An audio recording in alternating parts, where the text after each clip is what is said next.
C'est vraiment.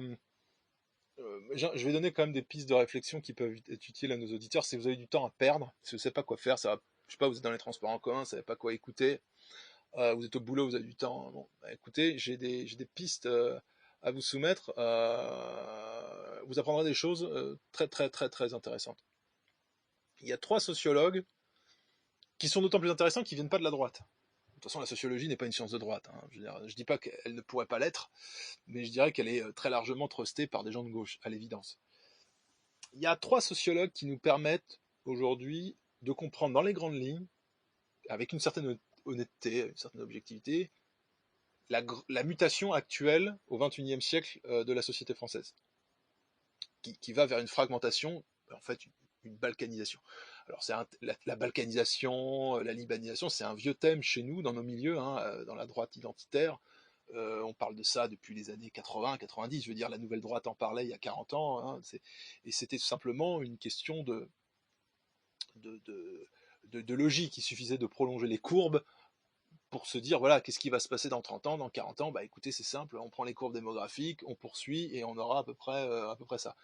Mais c'était très violemment combattu par la gauche qui restait sur un prisme antiraciste, universaliste, qui niait en fait les déterminismes raciaux, culturels, religieux, bien évidemment, qui prétendaient pouvoir les mitiger à coup d'aide sociale, d'intégration et que sais-je.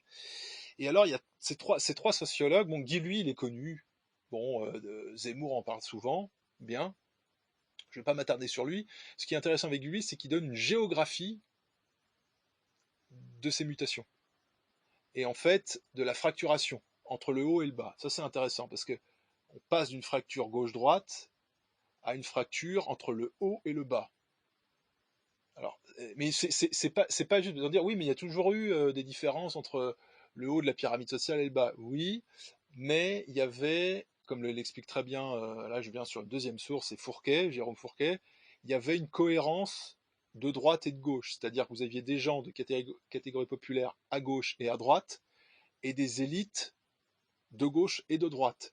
Et il y avait une certaine loyauté entre ces deux grands silos, on va dire, on a qu'à les décrire comme des silos, ou pyramide de gauche, pyramide de droite, ce qui fait que quand vous mettiez une majorité de droite au pouvoir il y a 40 ans, admettons, elle essayait de faire une certaine politique, euh, pas toujours idéalement, mais enfin, essayait quand même de rester sur certains fondamentaux, on va dire, dans laquelle se retrouvait sa base. Et inversement pour la gauche, on l'a vu avec Mitterrand notamment.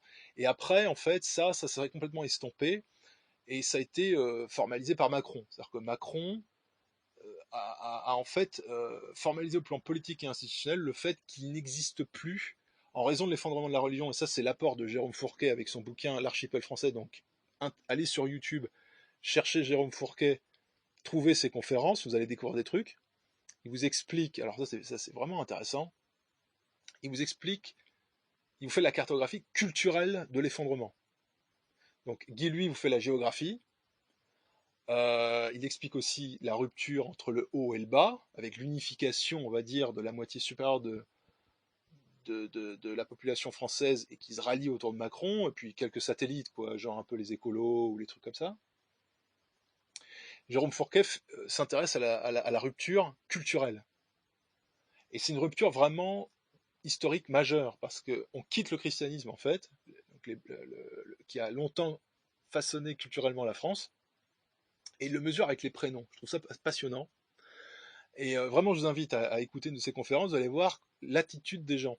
Donc la montée en puissance de l'individualisme, donc pourquoi les gens cherchent à avoir des prénoms originaux pour leurs gamins, et plus à avoir des prénoms dans une norme collective, donc c'est le primat de l'individualisme, et comment les musulmans refusent cette pratique.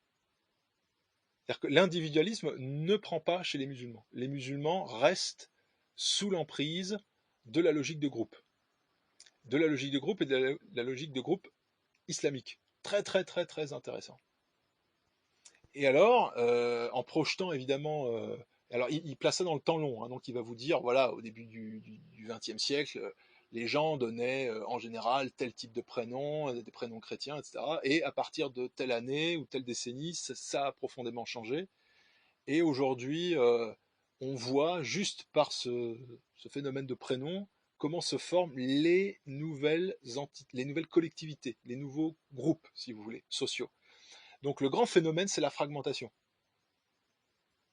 Il n'y a plus de facteur unificateur. Et il dit, c'est ça un des grands. Et c'est pour ça que ce qui se passe avec les musulmans, avec l'étude d'opinion sur Charlie Hebdo est très intéressante, c'est qu'il n'y a plus de majorité claire qui impose sa culture aux nouveaux venus. C'est fini. Donc la souche historique du peuplement français devient trop minoritaire, à la fois dans les instances dirigeantes du pays, dans les médias, dans la culture, etc., pour imposer ses repères culturels, ça c'est d'une. Et deuxièmement, devient minoritaire à la base. C'est-à-dire qu'il y a des tas d'endroits en France, les grandes villes par exemple, où en fait les Français sont trop minoritaires pour imposer quoi que ce soit, pour imposer leur coutumes vestimentaires, leur façon de manger, etc. Donc ça, c'est en voie d'évaporation. Là-dessus arrivent des quantités toujours plus importantes de migrants, dont beaucoup de migrants musulmans, sur des populations, donc dans des zones de peuplement déjà fortement musulmanes, qui conservent leurs repères identitaires islamiques. Donc c'est plié. Non seulement il n'y a plus d'assimilation, mais vous n'aurez pas d'intégration. Vous aurez la balkanisation.